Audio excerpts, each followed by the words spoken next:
அரசு ஊழியர் சங்கத்தின்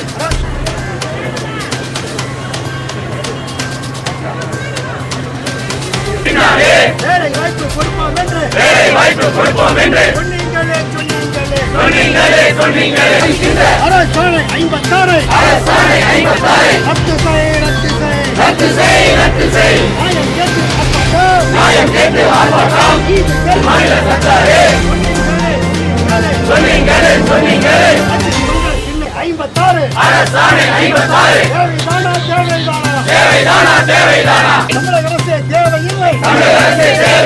அரசாணை 56 மாற்றம் தேவை அம்மாவின் ஆட்சியிலே 110 விதியின் கீழானா தேவையில்லை ஆதிசேஷ கழிவறை நியாயம் கேட்டு ஆர்ப்பாட்டம் தமிழக அரசின் பணிபுரியும் அரசு ஊழியர் சங்கத்தின் ரத்து செய் மக்களை எல்லாம் பாதிக்கின்ற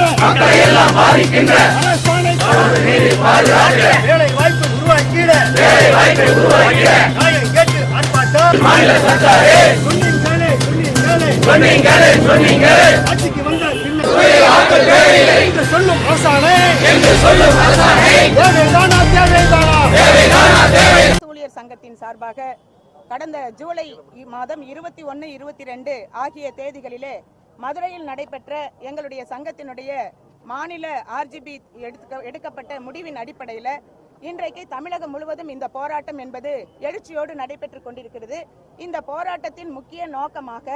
தமிழக அரசாங்கம் இன்றைக்கு ஆதிசேஷையா என்பவர் தலைமையில் அமைக்கப்பட்ட ஓய்வு பெற்ற IAS அதிகாரி ஆதிசேஷையா என்பவர் தலைமையில் அமைக்கப்பட்ட அந்த குழுவினை உடனடியாக ரத்து செய்யப்பட வேண்டும். இன்றைக்கு தமிழகம் முழுவதும் வேலை வாய்ப்பு அலுவலகங்களிலே படித்து வேலைக்காக காத்திருக்கக்கூடிய எண்ணிக்கை என்பது ஏறக்குறைய ஒரு 90,81,000 தாண்டி கொண்டிருக்கக்கூடிய இந்த சூழ்நிலையிலே தமிழக அரசாங்கம் இன்றைக்கு படித்த இளைஞர்களுக்கு வேலை வழங்கக்கூடாது என்ற நோக்கோடு அந்த பணியிடங்கள் அனைத்தையும் இன்னைக்கு காலாவதியாக்கக்கூடிய ஒரு சூழ்நிலையும் அது தேவையற்ற பணியிடங்களாக அறிவிக்க வேண்டியும் அதே போல இன்றைக்கு பணிக்கு அமர்த்தக்கூடிய பணியிடங்கள் கான்ட்ராக்ட் அடிப்படையிலும் ஒப்பந்த அடிப்படையிலும் இன்றைக்கு தனியாருக்கு விடக்கூடிய அந்த செயல்களையும் தமிழக அரசாங்கம் செய்வதை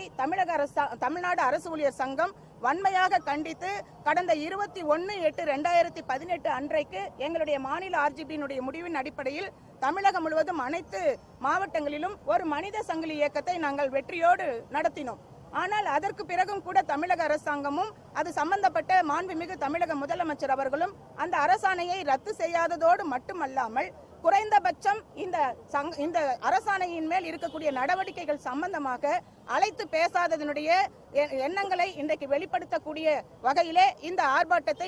இந்த போராட்டத்தை நாங்கள் நடத்தி கொண்டிருக்கின்றோம். அதோடு மட்டுமல்ல, இன்றைக்கு 19/2/2018 போடப்பட்ட ஆதிசேஷையா குழு என்பது அனைத்து துறைகளிலும் இருக்கக்கூடிய பணியிடங்கள் காலாவதி பணியிடங்களினுடைய பட்டியலை இன்னைக்கு அரசாங்கத்திற்கு கொடுத்து விட்டார்கள். ஆனால் 1/4/2003 பணிக்கு அமர்த்தப்பட்ட அரசு ஊழியர்களுடைய புதிய பென்ஷன் திட்டத்தை ரத்து செய்வதற்கான வல்லுநர் குழுவை சாந்தா சீலா நாயர் தலைமையில் போடப்பட்டு இன்றைக்கு 6 முறைக்கும் மேலேயும் இன்னைக்கு கால நீட்டிப்பு செய்யப்பட்டு அதனுடைய காலமும் முடிவு செய்த சூழ்நிலையிலே அந்த நிலைமை என்ன என்பதை கூட இன்றைய வரைக்கும் சொல்லாத ஒரு சூழ்நிலையை கூட நாங்கள் வலியுறுத்தி அரசாணை 56 உடனடியாக தமிழக அரசாங்கம் திரும்ப பெற்று வேலைக்காக காத்து கொண்டிருக்கக்கூடிய அனைத்து இளைஞர்களுக்கும் மாணவிகளுக்கும் படித்த கல்வி தகுதியின் அடிப்படையில் வேலையை வழங்க வேண்டும் என்று இந்த நேரத்திலே தமிழக அரசாங்கத்தை கேட்டுக்கொள்கின்றோம். எஸ் தமிழ்செல்வி, மாநில துணைத் தலைவர், தமிழ்நாடு அரசு ஊழியர் சங்கம்.